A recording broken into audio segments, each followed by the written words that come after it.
അംസന്റെ പെരപ്പണി എടുക്കാതെ നിങ്ങൾ വേറെ ആളെ പെരപ്പണി വെച്ചൊന്ന് കാണാം. എവിടുക്കാംശ ഈ ആൾക്കാരൊക്കെ ഇന്റെ പെരപ്പണി നടക്കുന്നിടത്ത് പോലും വേറെ ആൾക്കാരെ പെരപ്പണി എടുക്കാം. അപ്പൊ വീടിന്റെ അടപ്പിച്ചിട്ടേ ഒരു കൊടുന്നു ഞാൻ.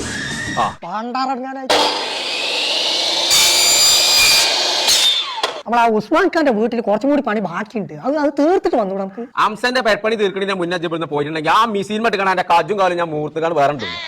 കിട്ടും എന്ത് പണിയെ കാണിച്ച് നിങ്ങൾക്കുള്ള കഞ്ഞും ചോറും വെച്ച് കാണിച്ച് അംസന്റെ അവിടെ പണിക്കാം. കുഞ്ഞാറ് ഉസ്മാൻ ഖാൻ ഇയാളത്ത് ഗുണ്ടാഴ്ച കാണിച്ചിട്ട് എന്നെ അങ്ങോട്ട് കൊണ്ടുവന്നാണ്. അംസാന്റെ ഗുണ്ടാഴ്ച ഇന്ത്യ അടുത്ത് നടക്കൂല കേട്ടോ. അംസാക്ക വേണ്ട. നിങ്ങൾ എന്റെ വാപ്പനപ്പം പുതിയപ്പളായി മനസ്സിലായതുകൊണ്ടാണ് ഞങ്ങളെ തല്ലാക്കണം. കിട്ടോ സാധനം കേട്ടോ അത്ത കാട്ടച്ചത് കാണണം. ഓ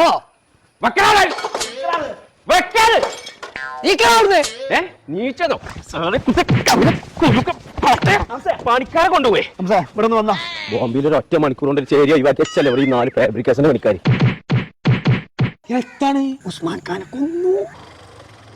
കുട്ടോ എന്റെ സൈറ്റിലെ പണി എന്താ? ഒരുപാട് സൈറ്റ് തീർക്കാണ്ട്. ഇതൊക്കെ കൂടി ഞാൻ എന്താ ചെയ്യാന്ന് എനിക്കൊരു പിടുത്തമില്ല. ഇതിനൊക്കെ പരിഹാരമായിട്ടുള്ള ഒരു പരിപാടി വരുന്നുണ്ട്. ഫാബ്രിക്കേഷന്റെ പണിക്കാർക്കുള്ള പരിപാടിയാണ്. കേരളത്തിലെ എല്ലാ ഫാബ്രിക്കേറ്റേഴ്സ് അന്നവിടെ വരുന്നുണ്ട്. ഇജ അവിടെ വന്നു കഴിഞ്ഞാൽ ഇപ്പൊ ഒരു പണി എടുക്കണം, സമയം കൊണ്ട് നമുക്ക് 3 പണി എടുക്കാം. അതിനുള്ള ഒക്കെ അവിടെ കിട്ടുന്നു. ഉസ്മാൻ ആയതുകൊണ്ട് വെറുതെ വിട്ടു. ആ ഉസ്മാഖാന്റെ പണി ആദ്യം തീർത്തോട്ടാ. ബോംബെയിലൊന്നും അങ്ങനെയല്ല. അലൂമിനിയം ഫാബ്രിക്കേഷൻ മേഖലയിലുള്ള എല്ലാ ചങ്കാളോടും ആക്ടീസോ മാർക്കറ്റിംഗും ഫ്ലെക്സി ബോണ്ടും സംയുക്തമായി സംഘടിപ്പിക്കുന്ന ഒരു മെഗാ ഇവന്റ് വരുന്നുണ്ട് കേട്ടോ. വൈകിട്ട് 4 മണി മുതൽ 10 മണി വരെ അങ്കമാലിയിലുള്ള അഡ്ലസ് ഇന്റർനാഷണൽ കൺവെൻഷൻ സെന്ററിൽ വെച്ചിട്ട് ഈ മീറ്റപ്പുകളെ ലെവൽ തന്നെ മാറ്റും. അത് ഉറപ്പാണ്.